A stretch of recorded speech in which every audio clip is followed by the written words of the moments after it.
The Equitable Life Assurance Society presents This is Your F.B.I.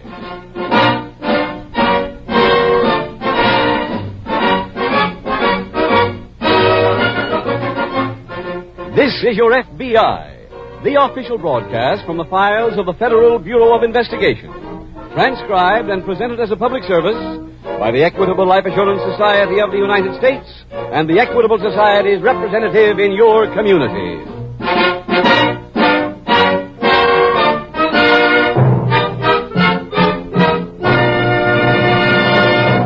Tonight we have in our radio audience thousands of people who will be listening for the middle commercial, all because of a postcard. Yes, a postcard they received in the mail this morning from a representative of the Equitable Life Assurance Society.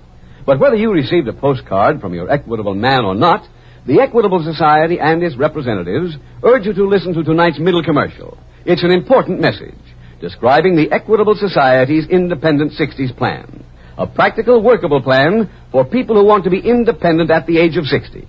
I'll be back in approximately 14 minutes to give you full information on this special plan offered by the Equitable Life Assurance Society of the United States.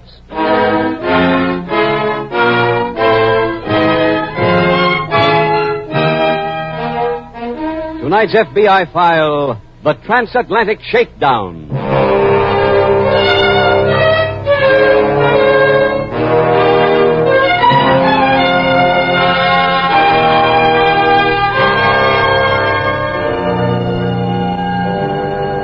In the old days, before there was such a thing as the Federal Bureau of Investigation, crime was a localized affair.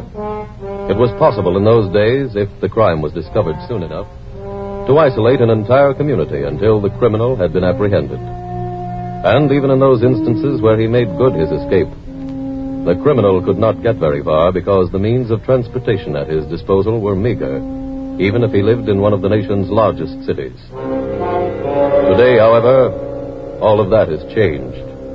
In this age of jet propulsion, it is possible for a man to commit a crime in one city and for him to take refuge in another city 3,000 miles away before the very crime has been discovered. It is true that the progress made in transportation has also made it easier for the special agents of your FBI to cover a tremendous amount of territory. But the greater advantage has come to the criminal. For he and he alone is the one who decides the exact moment at which a crime will be committed. Because he is by occupation an opportunist, he chooses that moment which will afford him the greatest lapse of time between his crime and the beginning of the search for him. Tonight's case from the files of your FBI, for example, is international in scope because of that ease of modern-day travel, and takes us first to the city of eternal gaiety, Paris.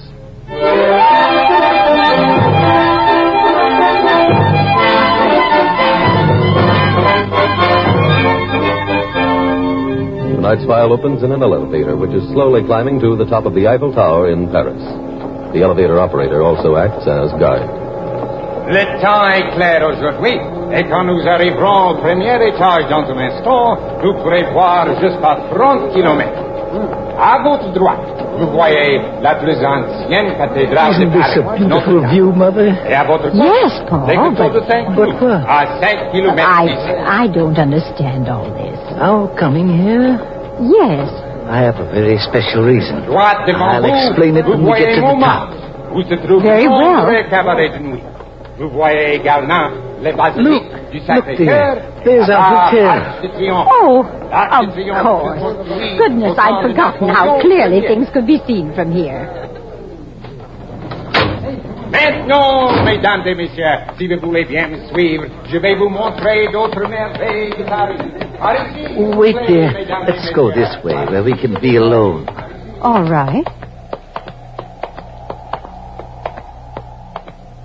Well, Mother, take a good look.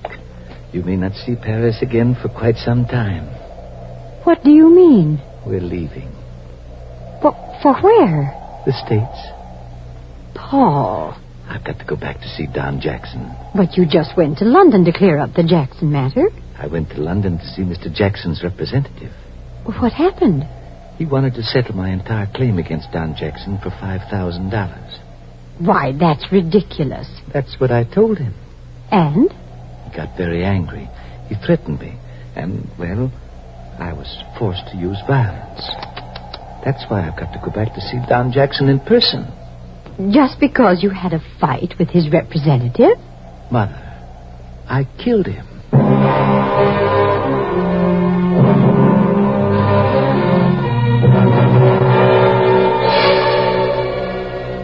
A few days later, back in the United States, in an F.B.I. field office, Agent Keith Thompson approaches the desk of Special Agent Jim Taylor. Jim, I just got your note. Oh, hi, Keith. What's this stuff about a closed file? That's what we're working on. A closed case? That's right. Closed since 1945. Well, at last. This is the case I've been waiting to work on, one that's already been solved. Oh, it's not that simple, Keith. This is a file on a man named Paul Black. Uh-huh. The first entry we have is dated July 11th, 1935. Now, on that date, we received a complaint that Paul Black had possibly swindled two old women out of some real estate in this city. What kind of real estate, Jim? They owned the terminal building here. Oh? By the time they discovered that Black was a swindler, he had sold the property to a man named Don Jackson. Now, Jackson swore that he bought it in good faith, so the only chance the women had to recover their money was to ask the courts to intervene and set aside the transaction. And I assume that when prosecution was started, Black was among the missing. Mm-hmm. We made a rather complete search for him, but no lead turned up for 3 years. Which would have been 1938? That's right. Well, at that time, we found that he'd gone to France. In some way, he had managed to get himself a passport. In his own name? No, he used an alias. We notified the French Sûreté, but they had no success in locating him. Then came the war, and early in 1945, we got a report on Black from the Army. Our Army? Yeah. As they were moving through France toward the German border, they found the body of a man who carried the identification papers of Paul Black. The body was terribly mutilated, but the identification papers carried his picture, so they sent that picture back to this country. Well, was it identified as Black? That's right. Well, they buried him.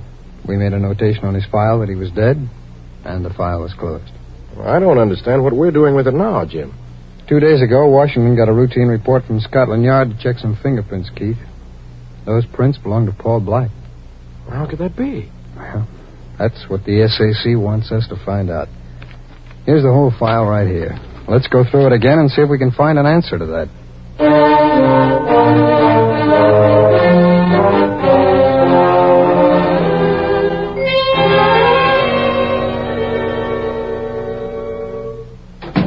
Is that you, Mother? Yes, dear. How was your walk? Very enjoyable. Fine. Have you spoken to Don Jackson yet? No, I called, but he wasn't in. Oh. His secretary said she'd have him call me. Paul, you'd be amazed at the way things have changed since we left. Really? New buildings, new stores. Say, do you remember that bank that was closed and somebody turned it into one of those speakeasies? Uh-huh. It's a bank again. Splendid. And you should see the place right across. Oh, pardon me, Mother. Oh. Hello? Is this Elmwood 69171? That's right. Hello, Don. Who is this? Paul Black. Huh? Paul Black. Oh. I didn't think it would be very smart to leave my name at your office, so I just left the number. I see. I'd appreciate your canceling any appointments you have for the next hour or so, Don. Why? Because I'm going to pay you a visit. And I think you'll want to see me alone.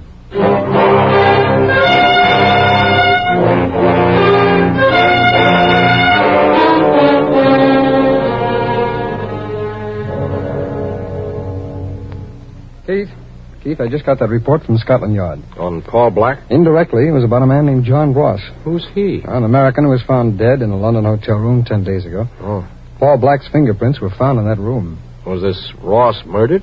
Well, apparently. One thing that hasn't been found yet, though, is his passport. You know, I think Black might attempt to use it. How about notifying immigration? I already have. They're going to be on the lookout for him. I ran down a lead myself. Oh? What was it? Well, I checked on Black's wife. I tried to find some indication on whether she left the country with him. Any results? Yeah. I found a bank account in her name at the Security National. The last deposit was made shortly before Black disappeared. He left in a hurry, didn't he, Jim? Yeah. Well, if she left the account, that would indicate that she went with him. And I'd say we could assume that if he's coming back, so is she. Mm-hmm. Keith, why don't you call the bank and ask them to call you if Mrs. Black shows up for the money? I've already covered that. Oh, swell. Oh, our records also show that she also had a favorite beauty shop and a favorite dressmaker. You might check on them, too. Will do. Meanwhile, I'll wait here for some word from the code room. What's doing up there? They're decoding a message that came in from the Paris Sûreté a little while ago. On this case? Yes, and as soon as that message is decoded and translated, we should have a lot more information on Mr. Paul Black.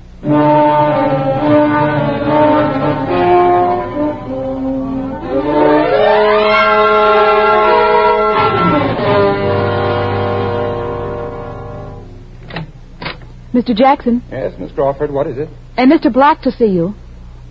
Have him come in. Yes, sir. You may come in, Mr. Black. Thank you, miss. Hello, Don. Hello. It's good to see you again. My, you haven't changed a bit. I was just saying to my wife this morning, I wondered if Don still... Paul, let's get this over with as soon as possible. Oh, very well. Did a representative of mine contact you from London, a man named Ross? Yes, I saw him. Did he offer you a cash settlement? Yes, but I turned the offer down. Why? $5,000 isn't a very fair settlement. Paul, you've been blackmailing me for 14 years now. Just this morning, I compiled my payments to you. They total more than $55,000. Your figures are very accurate. Then how much more do you want from me? Well, let's explore my assets. I don't have to remind you that if I were to let the police come into possession of certain papers... You'd go to the police? Oh, I could do it without revealing my own identity. And if I did, this building would not only be returned to those two old ladies we acquired it from, but you'd be in jail. Do you realize that, John? Yes. Splendid. Then I'd say I want another $50,000. $50,000? That's my price. That's a fortune. That's why I want it. And I want it in cash by tomorrow afternoon.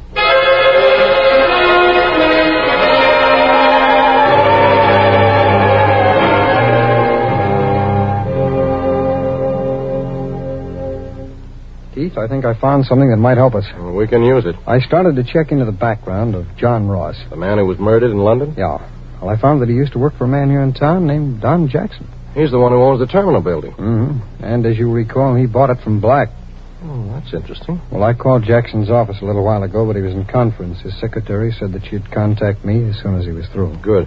Jim, I've just finished going over this report from the Paris Sûreté. Yeah? And we know now for sure that Paul Black is back in this country. How?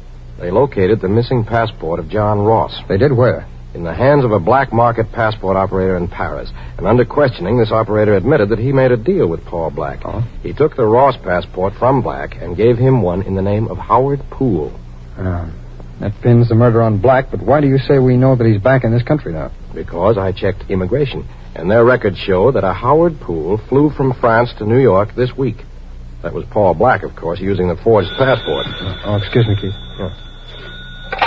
Special Agent Taylor speaking. Hello, Mr. Taylor. This is Miss Crawford, Mr. Don Jackson's secretary. Oh, yes, Miss Crawford. Something terrible has happened. Mr. Jackson just committed suicide.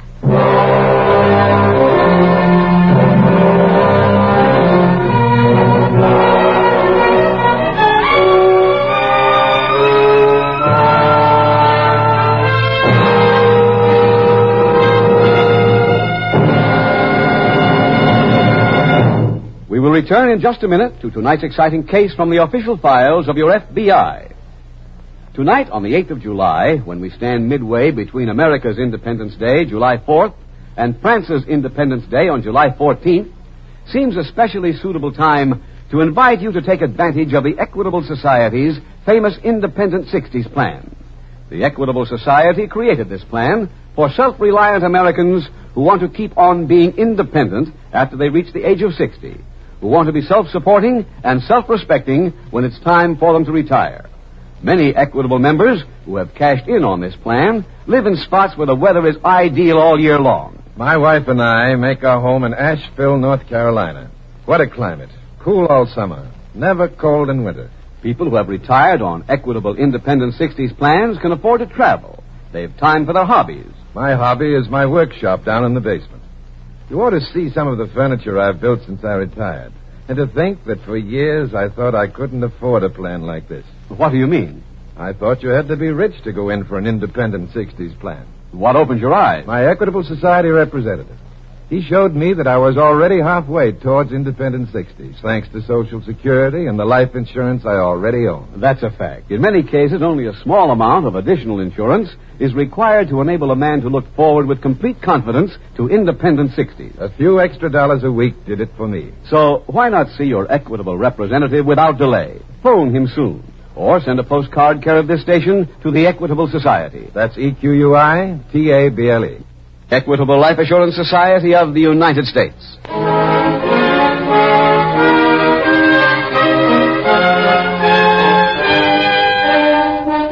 And now back to the FBI file, The Transatlantic Shakedown.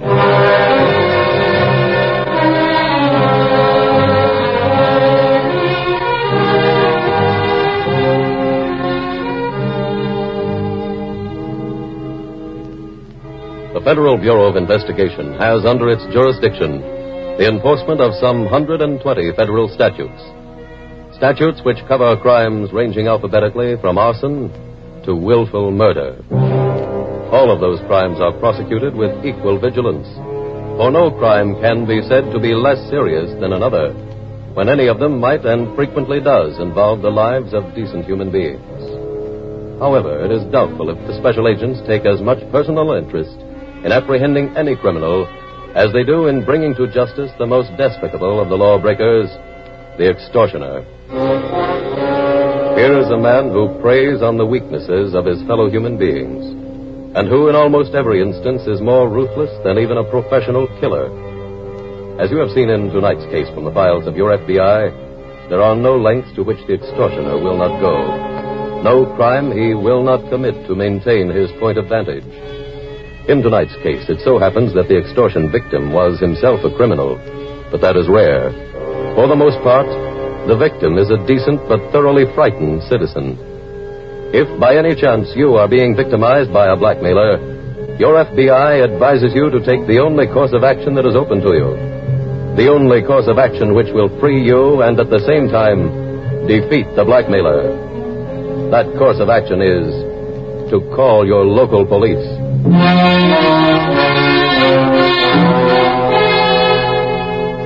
Tonight's file continues in the apartment of Mr. and Mrs. Paul Black.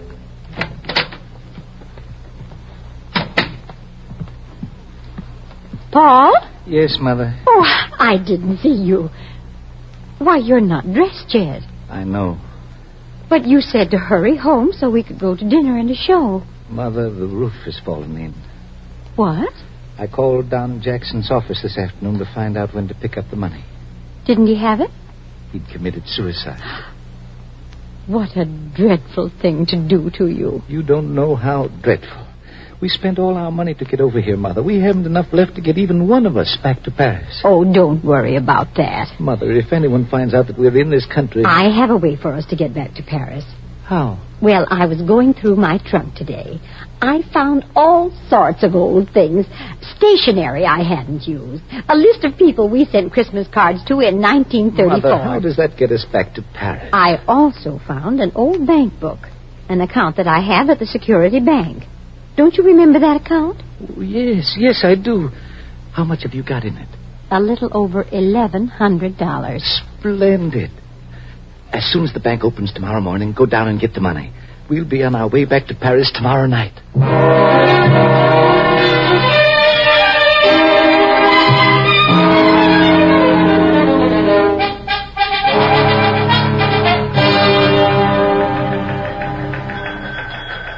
Well, Jim, I thought I was going to be the first one in this morning. I beat you to it, kid.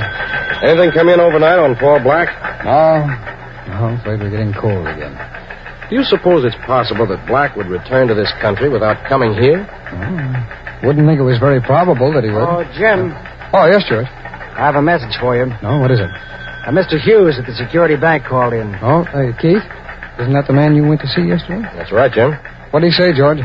Mrs. Black was in there about 15 minutes ago. Did he say anything about a man being with her? No. Mr. Hughes tell you whether or not Mrs. Black left any address or phone number? Yeah, here it is. Hey, fine, thanks. Keith, this is what we've been waiting for. I'm going to pay a call on Mrs. Black.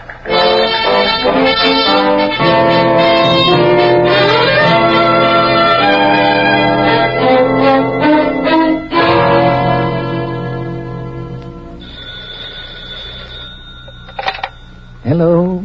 Hello, Paul. It's me, Mother, where are you? in a phone booth. Where have you been? Just doing a little shopping. Did you get the money at the bank? No, not yet. Why not? They asked me to come back at 1 o'clock. Why? They said the account had been dead for so long that they needed a little time to check on it. That sounds like they were stalling. They said they'd call me if they cleared it up before 1 o'clock. How can they call you? I gave them the telephone number. Oh, Mother. You told them we were living here? Yes. That explains it. Explains what? I heard a man at the door a little while ago. Oh, The bank was probably waiting for you. They must have called the police as soon as you left. what can we do, Paul? Well, they must be watching our place. I'll tell you what. You come on home. Oh, all right, Paul. By the time you get here, I'll have something figured out.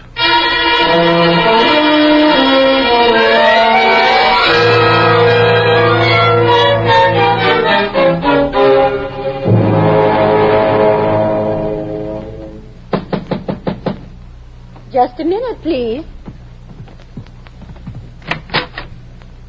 Good afternoon. You Mrs. Mary Black? That's right. I'm a special agent of the F.B.I. Oh, Here are my credentials.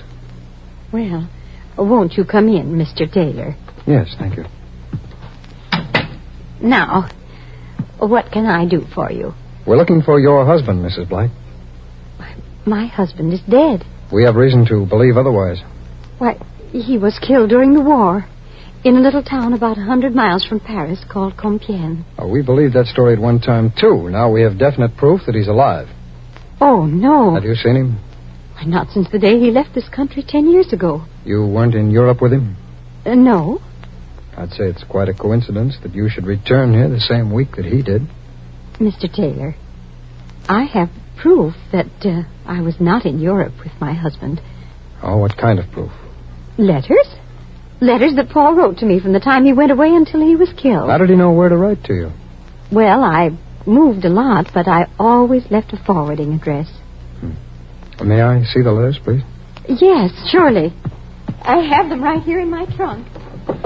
Oh, if Paul were alive, he'd still be writing to me. I know he would. Yes, here are the letters. Thank you. Now, this one, dated January 23rd, 1945. This is the last letter received from him. That was written the day before Paul was killed. I see.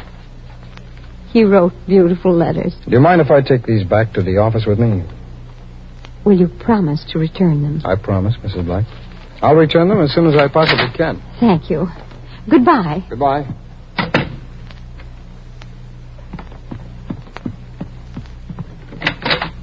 Paul? Has he gone? Yes, Did you give him the letters? I did. Well, that should clear you. As soon as he returns them, you go to the bank and we'll get out of here.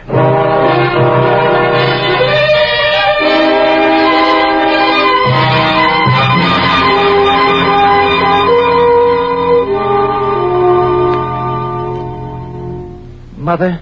Yes, Paul. What time is it? Almost 6. I won't be able to go to the bank now till tomorrow. I know. Did you make reservations? Yes, our plane leaves tomorrow at noon. Well, I hope... Wait till I get to the bedroom. Yes. Just a minute. Good evening, Mrs. Black. Oh, hello. May I come in, please? Surely. Thank you. I didn't expect my letters back this soon. Men in our laboratory can work very quickly. May I have them? Yes, of course. Here you are. I trust they were proof enough. No, I'm afraid they weren't. What do you mean? Those letters weren't written by your husband on the dates indicated. Oh, but they were. You can tell by the stationery. Some of it's so old it's beginning to turn yellow. Paul did write those letters. No, I'm not denying that. But you said... You and your husband counted on the fact that we would be thrown off the trail because of the age of the paper. We tested it.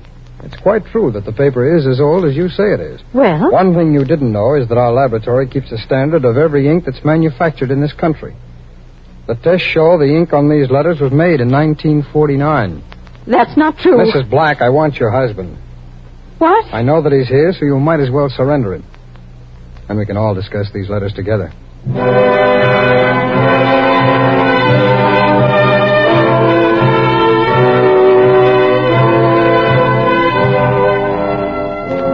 Paul and Mary Black were convicted for a violation of the National Stolen Property Act and sentenced to a federal penitentiary. Detainers were also filed for the extradition of Paul Black to England to be tried for murder. Evidence developed in the criminal proceedings was later used by the two women who were the original property holders to have the transaction by Jackson set aside, and thus they regained the property that was rightfully theirs. That the clue which led to the solution of tonight's case from the files of your FBI was supplied to Special Agent Taylor by the FBI Crime Laboratory will come as no surprise to anyone who has followed the progress made in the field of crime investigation. In that field, science has made tremendous strides, and its use of such machines as the spectrograph, the Geiger counter, the microscope, and every other scientific aid that man has yet devised is increasing daily. In the old days, it was a rare case when the crime lab helped on a case. Now it is an equally rare case when it doesn't. In addition to the lab, though, there was an added factor which helped in the solution of tonight's case, an added factor which is of equal importance. That was the close cooperation among three international law enforcement agencies: Scotland Yard, the French Sûreté, and the Federal Bureau of Investigation. Your FBI at this time wishes not only to thank those two agencies, but also to convey the hope that their future cooperation will continue to be as close as it has been in the past.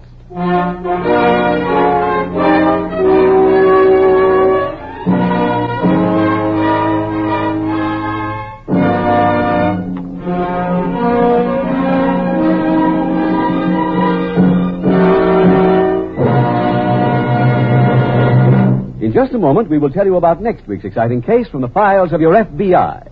Now, two final questions on the Equitable Society's Independent 60s plan. When I start one of these plans, what happens to the life insurance I now have? Your Equitable representative will show you how to integrate it with your plan. Well, how much in cash does this plan pay me after I'm 60? You receive a check every month, the exact amount depending on your present income and your future needs. It takes only a few minutes to work it out, and your Equitable Society representative will be glad to do it for you. Ask him to drop around for a friendly visit. Phone him soon. Or write care of this station to the Equitable Life Assurance Society of the United States.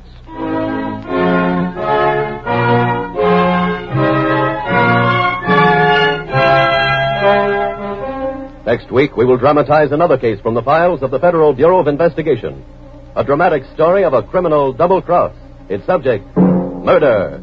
Its title, The Merchant of Death.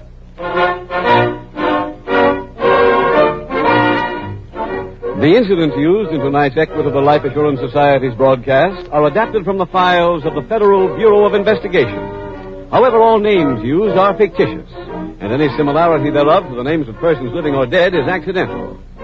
Tonight's broadcast was transcribed, and the music was composed and conducted by Frederick Steiner. The author was Jerry D. Lewis. Your narrator was William Woodson, and Special Agent Taylor was played by Stacy Harris. Others in the cast were Grace Albertson, John Beale, Ed Begley, Jeanette Nolan, Gaylord Pendleton, and Don Randolph. This Is Your FBI is a Jerry Devine production. This is Larry Keating speaking for the Equitable Life Assurance Society of the United States and the Equitable Society's representative in your community, and inviting you to tune in again next week at the same time when the Equitable Life Assurance Society will bring you another thrilling story from the files of the Federal Bureau of Investigation. The Merchant of Death on This Is Your FBI. This is ABC, the American Broadcasting Company.